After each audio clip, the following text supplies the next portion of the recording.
Allah ajja atulaga biki bye tulina okukola.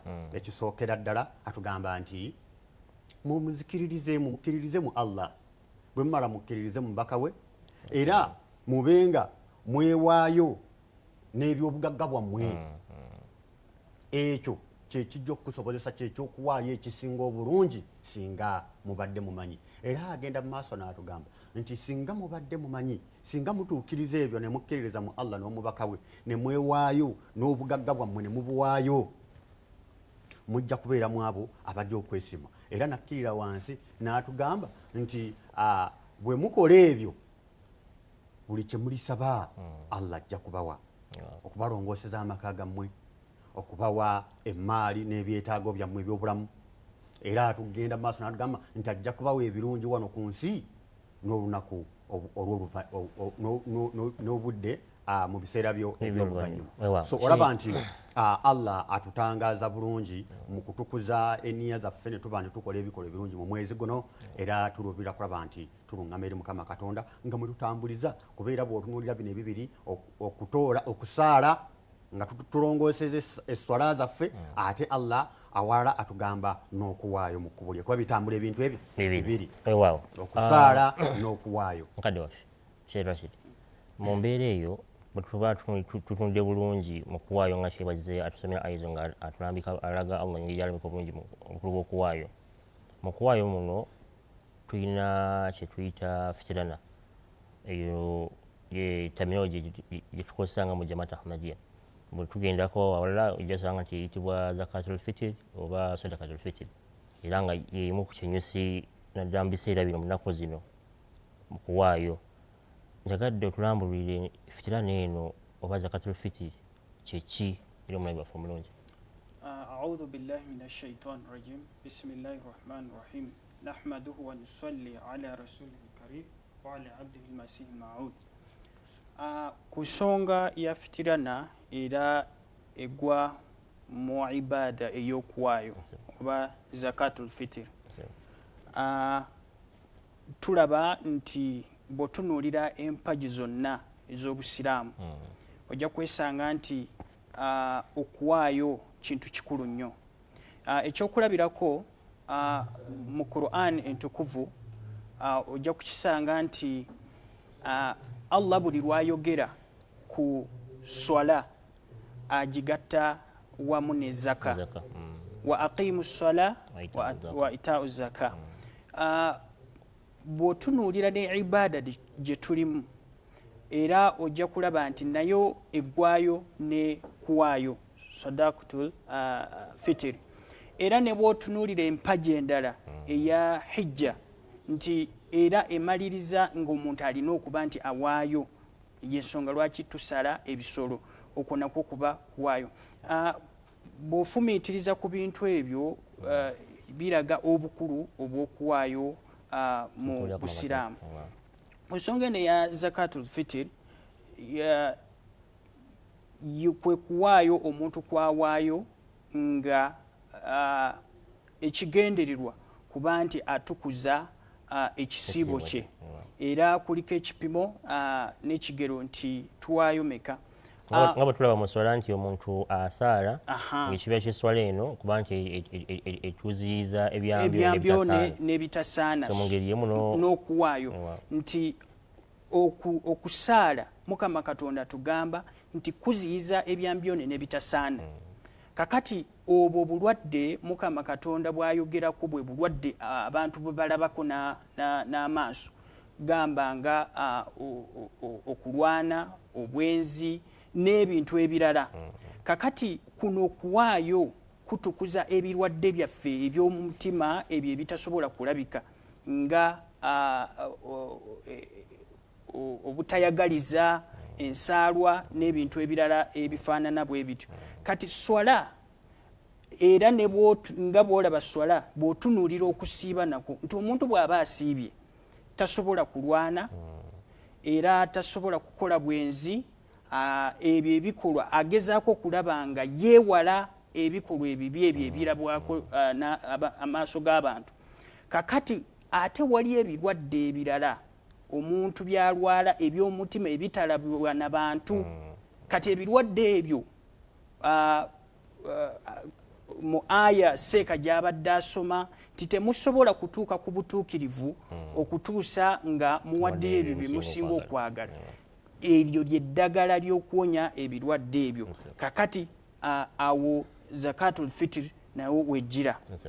Mu hadithi ya nabiyuna Muhammad sallallahu alayhi wasallama ng'ayogera ku hadith ng'ayogera ku zakatul fitirana atugamba hadith eva mu sahih Bukhari ne esangwa ne Muslim atugamba nti hadith egamba nti an ibn Umar radiyallahu anhuma qala فرض رسول الله صلى الله عليه وسلم زكاة الفطر صاعا من تمر أو صاعا من شعير على العبد وحر والذكر والأنثى والصغير والكبير من المسلمين. انتي نبينا محمد صلى الله عليه وسلم يلاجدا وبا بولي مسلم موانا متو muddu mwana wa bwowo musajja omukyala na buli musiraamu yenna okuba nti asasula zakatul fitiri era nga n'ekipimo yakiteekawo nti musasule swa'an min tamur swa'a emu eya entende oba swa'a emu ey'obulo. Bw'oleeta mu mulembe guno ekipimo ekyo mu mulembe guno ze kilo 2 n'ekitundu mu mmere abantu gye bakozesa. Era hadith emala neeyongera negenda mu maaso negamba nti wa amara biha an tuadda qabla khuruji nnas ila salati, nti yalagira nti zakatul fitri eyo erina okubanga eweewaayo nga abantu tebanaba kusaala swala yaki ya Eid. So mu hadith eno tukisanga nti mulimu ekigero ekipimo ekya zakatul fitri nti buli omu kyalina okuba. Ekyokubiri nti zakatul fitri ekakata ku buli muntu yenna omusiraamu oyo asiibye n'oyo atasiibye.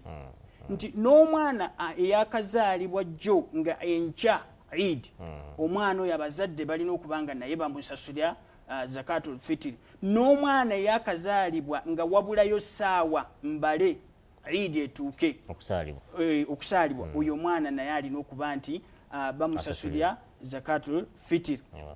Ekirala nti zakatul fitri eweebwayo nga swala ya Eid tenasaalibwa.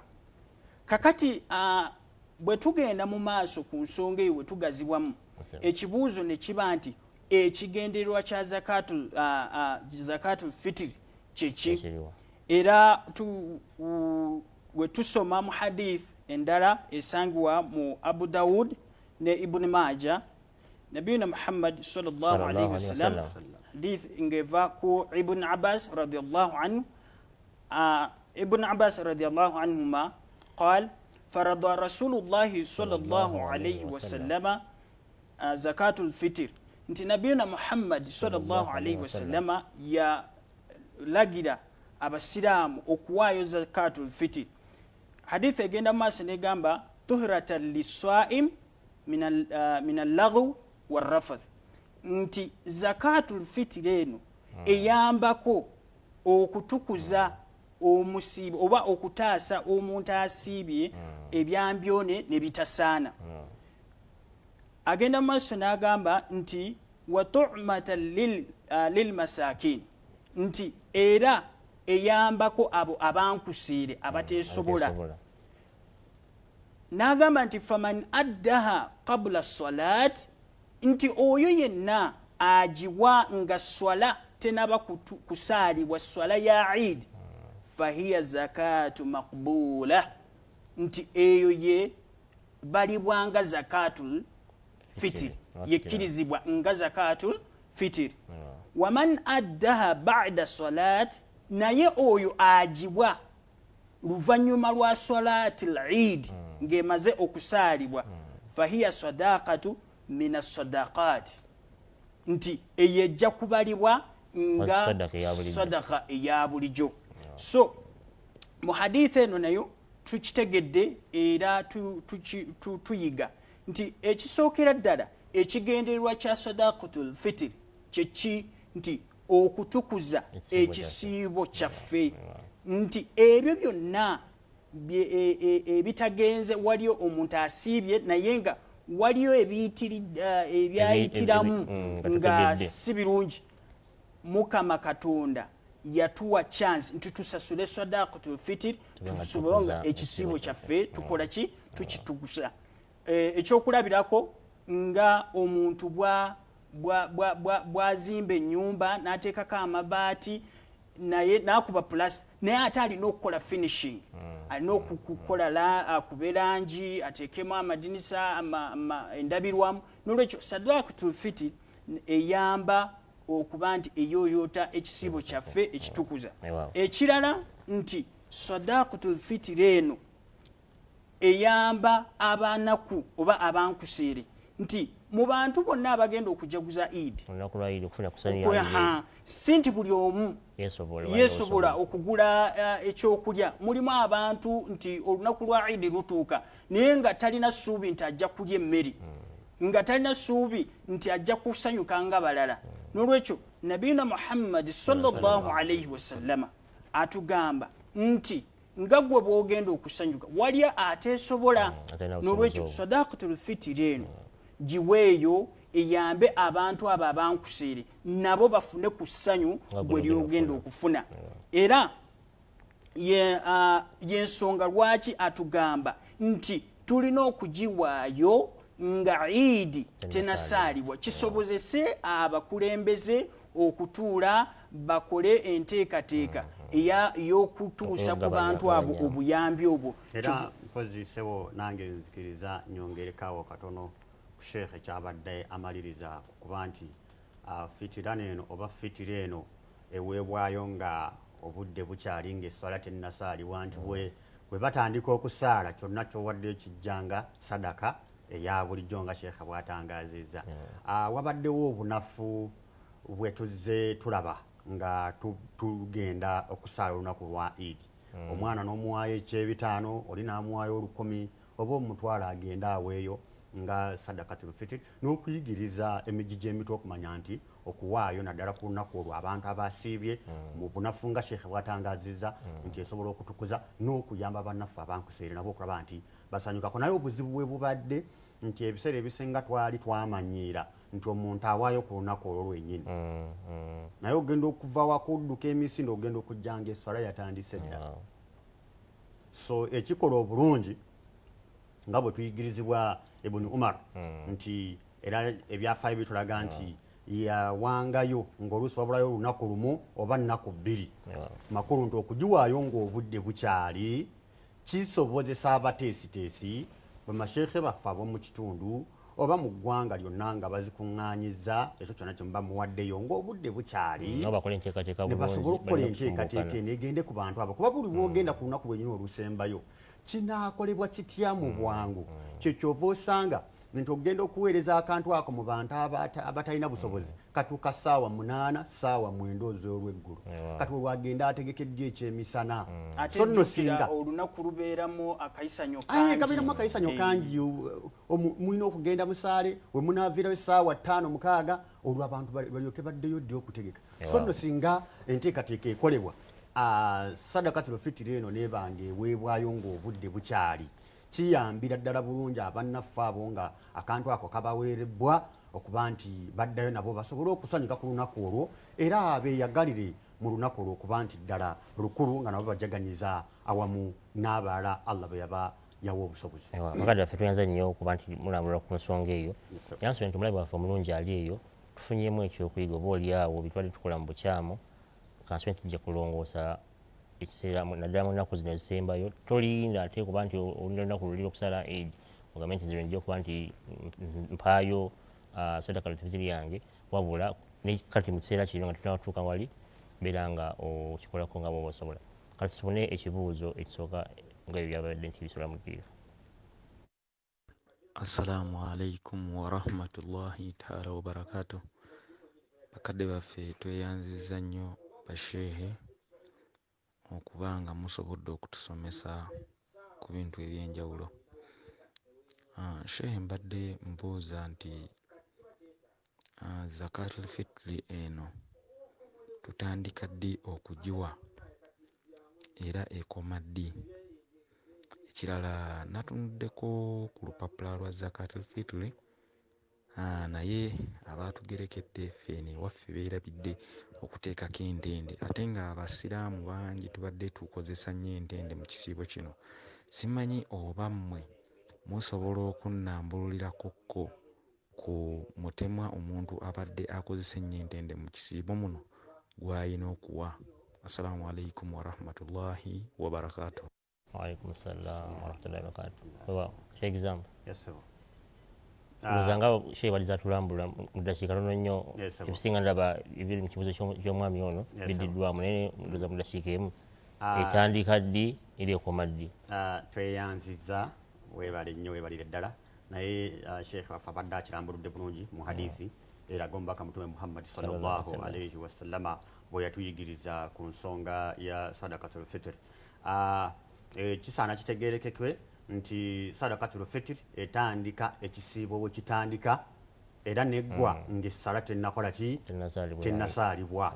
Ekyo bannaffe basaana bakitegeere. Era n'ekirala okugamba nti okugereka mubaka mutume Muhammad sallallahu alaihi wasallama atuyigiriza ekyo kye tusinga okukozesa mu maka gaffe si mu kisiibo mwokka. Kubanga alisemu akokuba nti enaku zino abantu bakosa nnyo entende n'ebintu mu kisiibo kino. Naye kati katugeze wano ewaffe ng'e-Uganda entende ebiseera ebisinga abantu bazeetanira nnyo naddala mu kiseera eky'ekisiibo. Era ekisiibo bwe kiggwa wano ewaffe e-Uganda tetuzikozesa nnyo. Kati wano mbaka kye yali atutegeeza kye yali atulagira emmere gye tusinga okukozesa mu maka gaffe si mu kisiibo mwokka. Emmere gye tusinga okukozesa ebiseera ebisinga eyo gy'ogeraageranya mu swa emu. Sheikh bw'ategeeza mu hadithi swa emu okugeraageranya ekipimo kya kilo 2 n'ekitundu nti eri oyo atasobola kilo 2 n'ekitundu wakiri awaayo kilo 1 ne kwota okusinziira ku bipimo omubaka mutume Muhammad sallallahu alaihi wasallama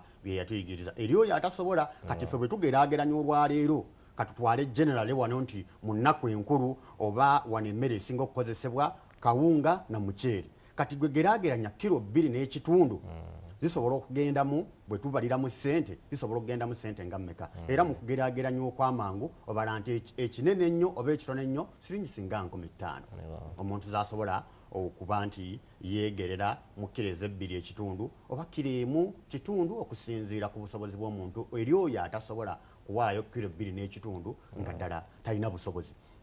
So kyekyo ekipimo kiri bannaffe kye bakola entegeka nti buli kikozesebwa awaka bakitadde mu bipimo okugeza ebibala bye tukozesa awaka omuceere bino ebirungo bye tukozesa buli kimu ne bakiteeka mu kipimo kyakyo. Ekyo nedda emmere esinga okukozesebwa generally awaka eyo gye tugeraageranya ne tupima mu buzito bwa kilo 2 kitundu then ne tugeraageranya sente esobola okujjaamu then ne tuziwaayo ne tuba nti twanguyiza bamasheekhe oba abamanyi baffe okuba nti batemaatema sente zezisobola okugenda ategeekeze bulungi emmere eyo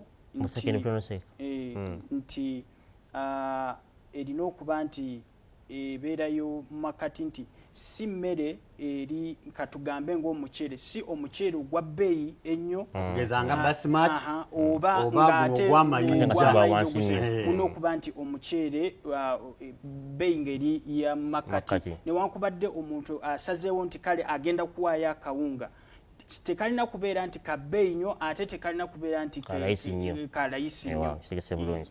Abakadde ffe tulina obubaka wano obuli ku Facebook banaffe batira ku mukutu gwa Facebook enandiro zaabwe gye batwegatira kuba nti bala puroguramu eno. Ono ye Zamzam agamba nti assalamu alaikum warahmatullahi wabarakatuh. Nze mbuuza muyinza okunsomesa Qur'an bannange nkyabulamu nnyo mu Qur'an nsaba kunziramu era ssente mmeka okugiyiga insha Allah. Wewaawo oyo abuuza oba nti asomesebwa Qur'an ya ssente mmeka bisale ki mwe bye musinzako okuba nti mukyajinga nti okusomesa Qur'an. Ono Farida Nabawanga agamba nti assalamu alaikum warahmatullahi wabarakatuh. Ijja satula butozi salama abagaza mirembe. Ono ye Sarah Ndagire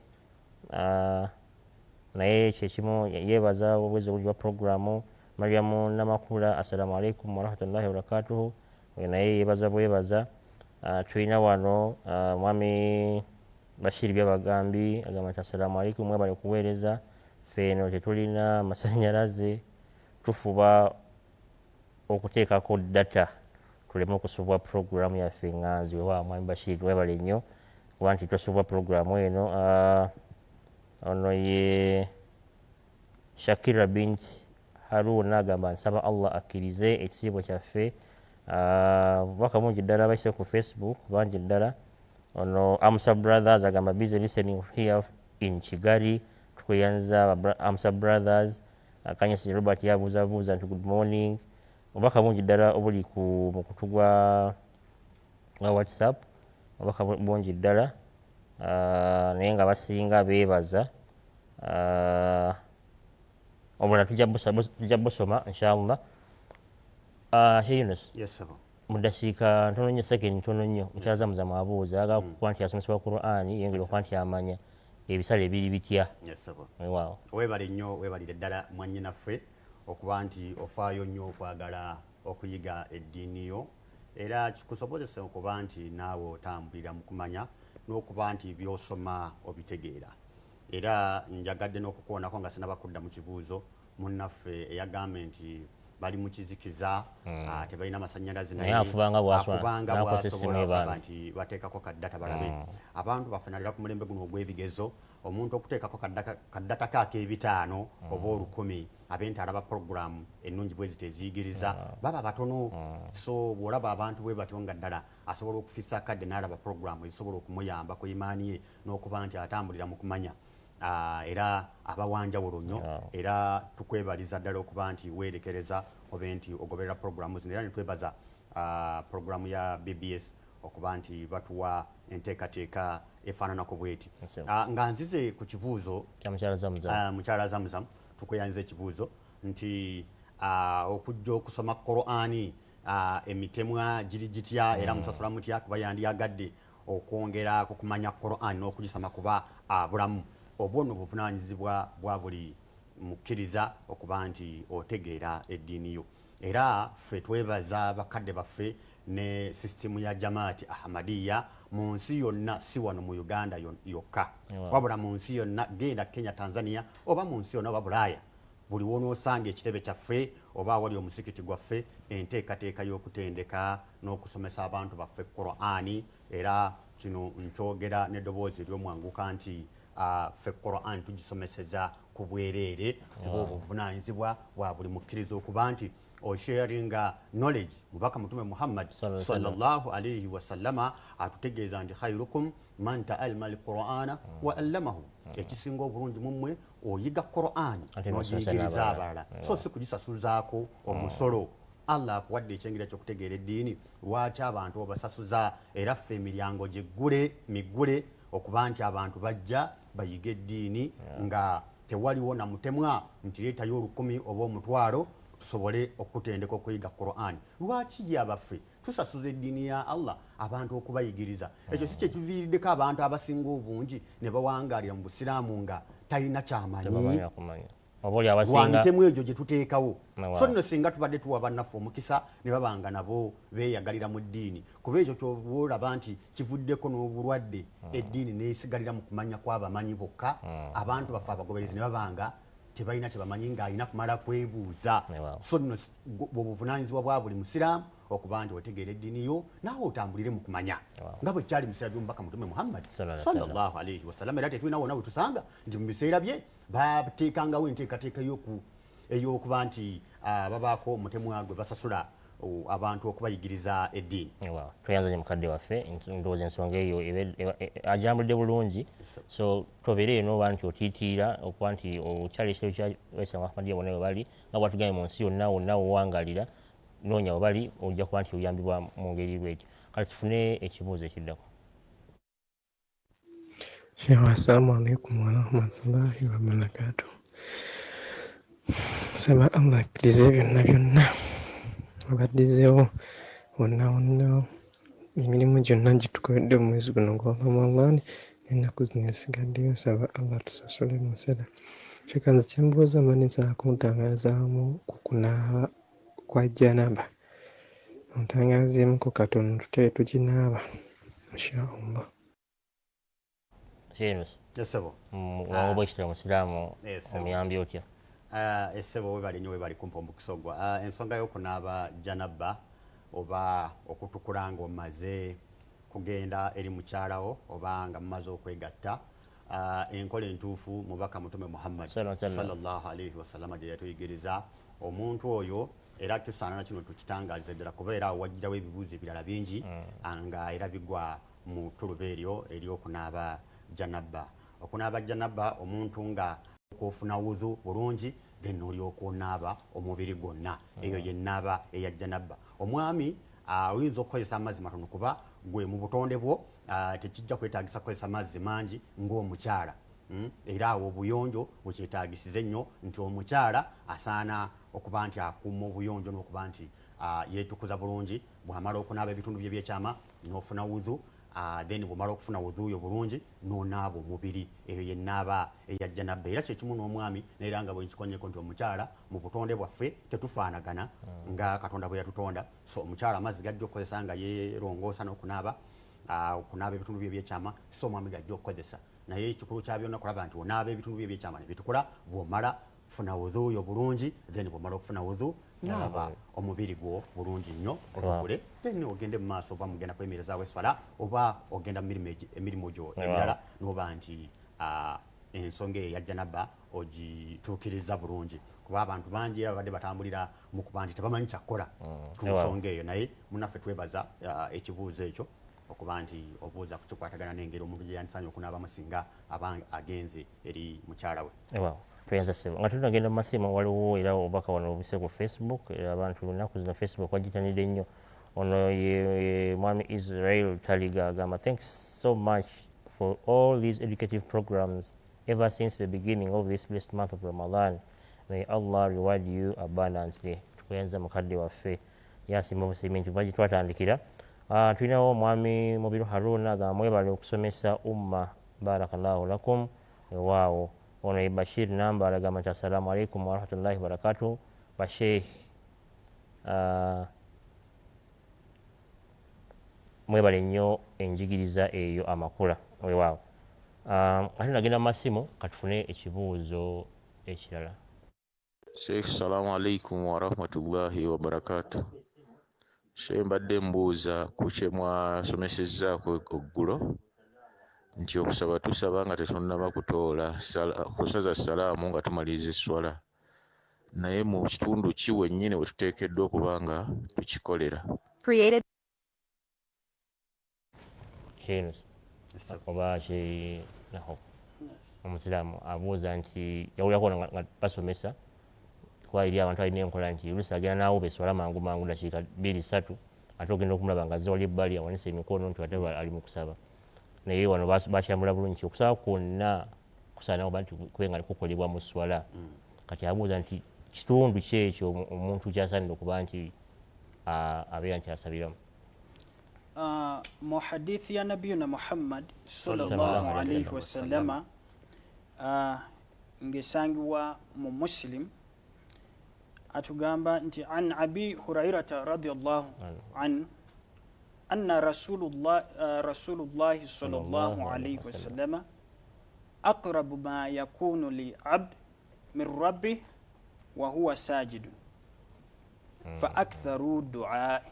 Nti nabina hadarat Abu Hurairata radiyallahu anhu atutegeeza nti Nabi Muhammad sallallahu alaihi wasallama atutegeeza nti omuntu oba omuntu ali mu kusinza abeera nnyo kumpi ne Mukama Katonda nga ali mu sajida.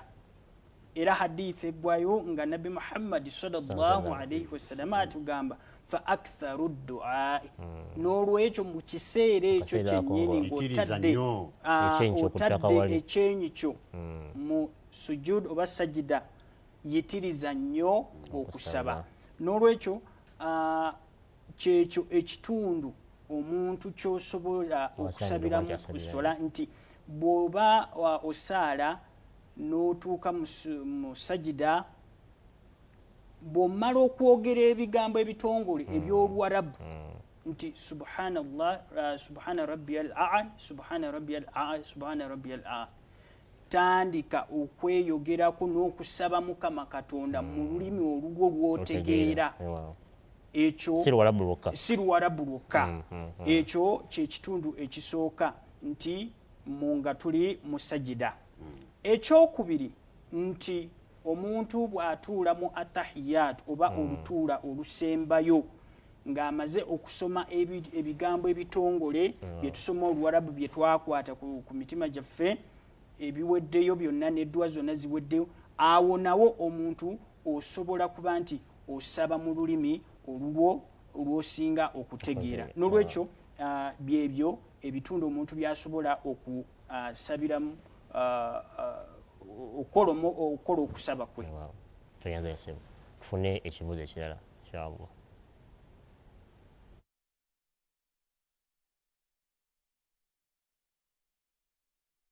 Assalamu alaikum warahmatullahi wabarakatuh.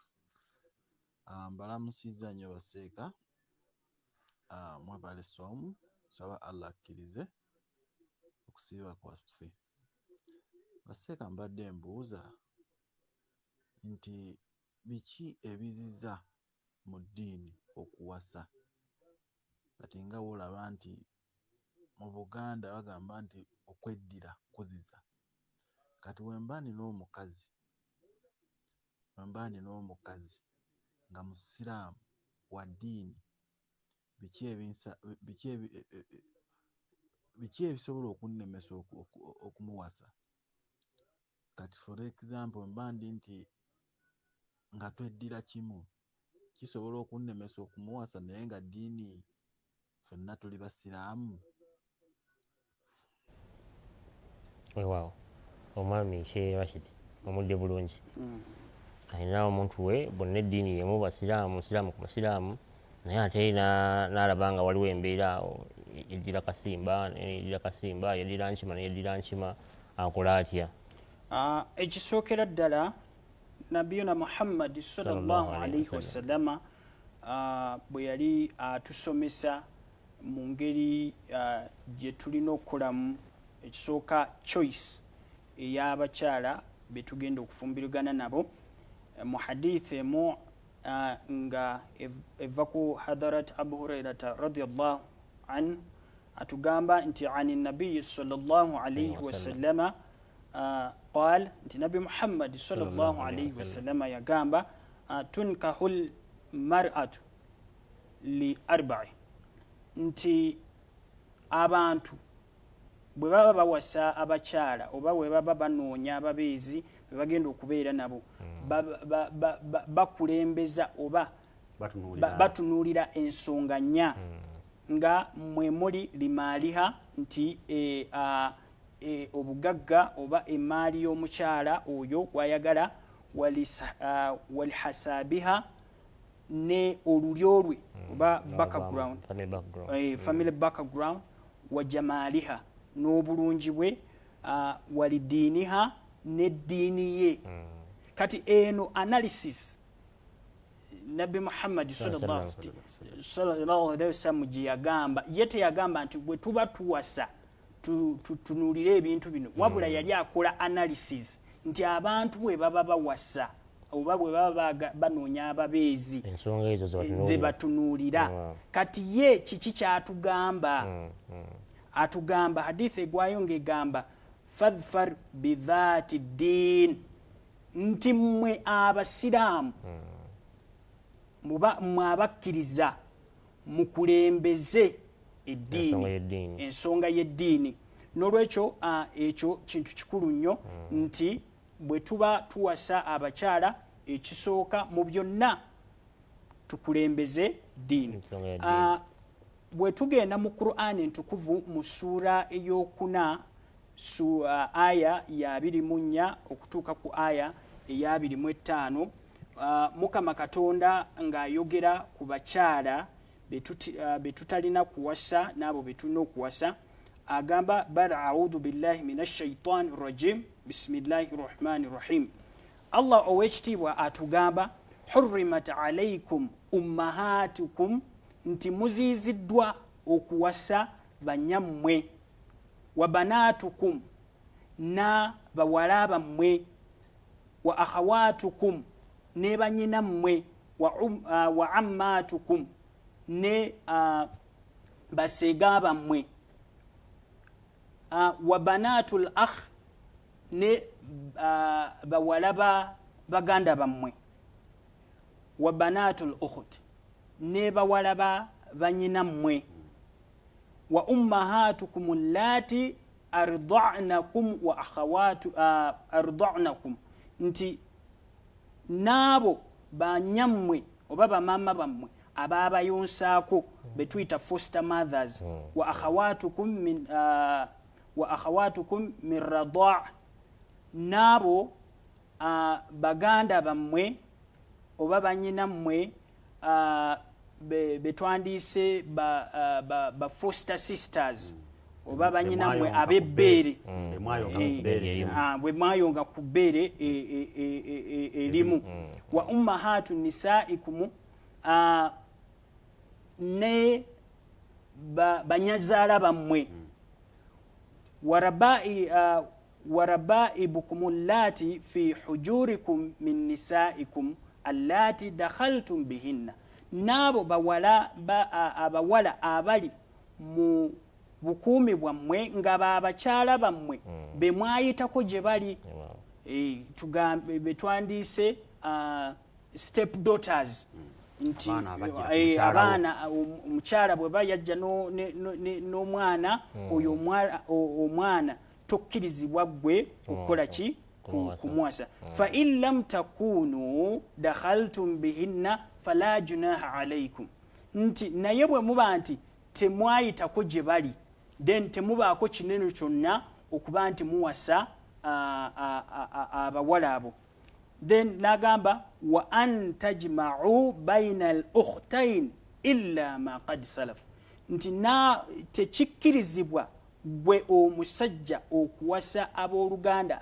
abakyala babiri ba luganda nga bava mu famire emu maama omu taata omu n'obawasa mulundi ogwo gumu okujjako ekyayita kitegeeza nti bwebanga bw'omuntu ayingidde obusiraamu nga ekyo ekintu yakikola then tabeera na musango wabula ate kimukakatako okuba nti kwaba ababiri omu akola ki amuta aya eggwayo ng'egamba nti inna allaha kana ghafuran rahima nti mazima allah ye musonyi ennyo ow'ekisa ekingi kati mu aya endala eddako era mukama katonda n'atugamba walmuhsanatu minan nisai nti naabo muziziddwa okuwasa abo abakazi abafumbo illa ma malakat aimanukum okujjako abo abali mu buwambe abali mu buyinza bwammwe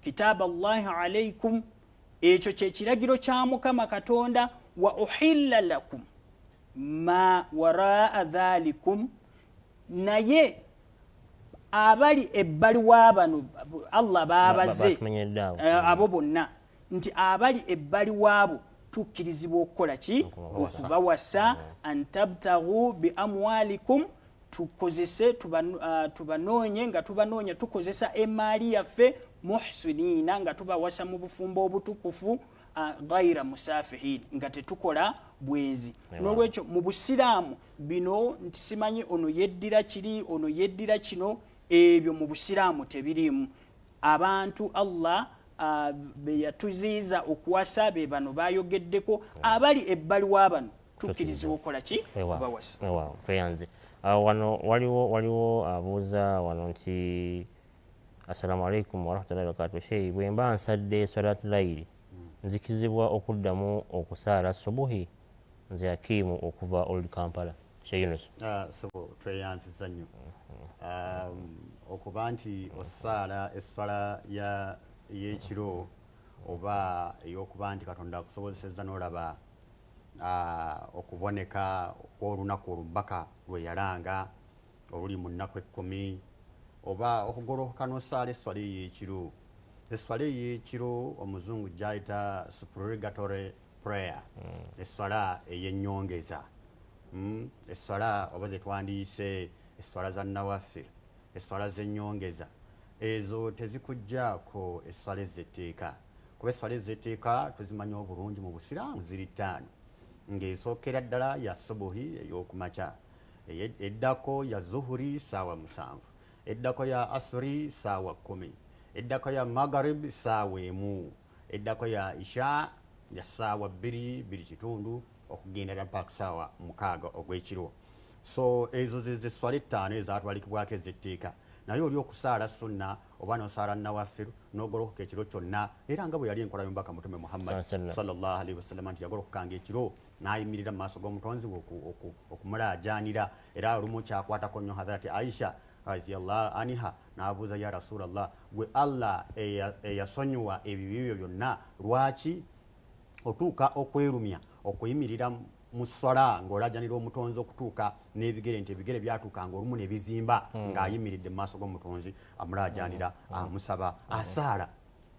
Naye era tekyamugjaako, era nga bwe yatuyigiriza okusaala eswala 5, era nga zonna zaali ziyimirizibwa bulungi. So tolina kikulesaayo eswala eya subuhi kuba wasadde eswala ey'ekiro oba swalatul layl nga munnaffe bwaleese ekibuuzo. Ezo swala ziba za nnyongeza, naye ez'etteeka zo tulina kuziyimirizaawo mu butuufu bwazo nga tewali nakyekwaso kyonna. Twenze bakadde waffe, mmanyi muba muleese bingi ebyokuyigiriza, naye olwakaseera tekasobola tukkiriza kuba nti tumala byonna, wabula nga tuzitulambula baganda baffe nti emikutu weegiri, osobola nti ogenda ku mikutu egyo YouTube True Islam Uganda, noba nti ofuna okusomesebwa okwo okugazi kwabagaziyiza, osobola okuba nti nkesi oba nga twatandika naffe ngaekisibo kitandika gye twatandikira eyo, egenda obe nga ofuna okusomesebwa okwo okw'enjawulo, amashehe bamala okusomesawo n'emisomo gye bagiteekayo. Gwagala okufuna ebitabo eby'enjawulo, ebitabo byawandika mu lulimi Oluganda, oba waliwo n'omukutu omulala ogumanyikiddwa obulungi gwe guno gwa nsi yonna nti ogendako baguyita www.alislam.org. Ensonga zoyagala okumanya ezikwata ku busiraamu, mu ensonga yonna gyagala okumanya, beera ng'okyalira omukutu ogwo, obe nti weefunira okusomesebwa okunyuvu, era obe nti naawe ate ofuuka omusomesa eri abalala. Kuba ennaku zino mulembe tumanyi nti omulembe.com, oli ofiisi yo, oli ku simu yo, wonna wooli, beera ng'ogenda ku mukutu ogwo ogukyalire. Ebitabo 1000 byandika mu lulimi Oluganda, nga ekitabo ekisinga obukulu kyekyo Al-Quran Al-Karim, Constitution y'obusiraamu, beera nga ogenda ku mukutu www.islamictreasury.org.ug, obe ng'ofuna ekitabo ekyo Quran entukuvu eyavunwa mu lulimi Oluganda, nga saidi eno Oluwarabu, then amakulu mu Luganda wali, n'ebitabo byoze bakulagaawo ebyandika mu lulimi Oluganda, osobola okuba nti osoma omanye message y'obusiraamu mu lulimi lw'otegeera. Era tusaba nti emikutu egyo bwe mugikyalidde tujja kuba nti muganyirwamu nnyo, nga tutaba kuva ku mpewo, tugenda kufuna obubaka obusembayo, wabula mbategeeza nti programu zino zisiga zikyatambula, mbeere nga muttanira emikutu egyo. Omutesitesi era omwanjuzi nsigadde nze Ssebuli Yesu Kiyemba, katufuna obubaka obusembayo, tubagaliza okusiiba okulungi. Ramadhan Mubarak. Assalamu alaikum wa rahmatullahi wa barakatuh. Nahmaduhu wa nusalli ala rasulihi al-karim wa ala abdihi al-masih al-ma'ud. Abalafi baffe abalungi tubayibaza okuba nti mutubeereddewo kuba mu abakola programu yaffe eno, era mu ngeri y'emu twebaza management ya BBS Telefine okutuwa akisa kano okuba nti tusobodde okulambulula ensonga abantu ne bazitegeera ezibadde zizze nga actually zibaluma. Nabwe kityo twebaza Allah subhanahu wa ta'ala okuba nti naffe atuwadde obusobozi okuba nti tusomesezza abantu baffe ne baba nti bategedde eddiini yaabwe gye basinga okwagala.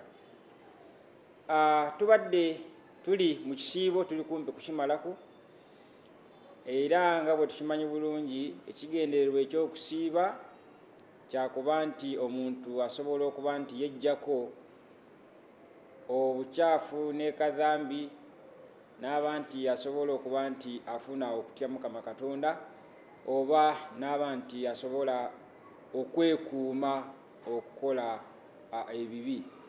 Ekisiibo nga kiweddeko, baganda baffe ne bannyinaffe balina okukitegeera nti empisa gy'obanga weeyisizzaamu mu kisiibo ng'ekiruubirirwa kyakufunamu empeera mardatillah, omuntu yandibadde yeefubako, yandibadde akola buli kisoboka okulaba nti eyo neeyisa gy'abadde yeeyisamu mu kisiibo agitwalira ddala mu maaso. Lunyuma lwa Ramadhan alinga aba asiibye mwaka gwonna. So mba nkubiriza nga nange neekubiriza nti tusiibe ennaku ziri 6 tusobole okuba nti tusiibye mwaka mulamba okusinziira ku hadithi y'omubaka nabiyina Muhammad Mustafa sallallahu alaihi wasallam.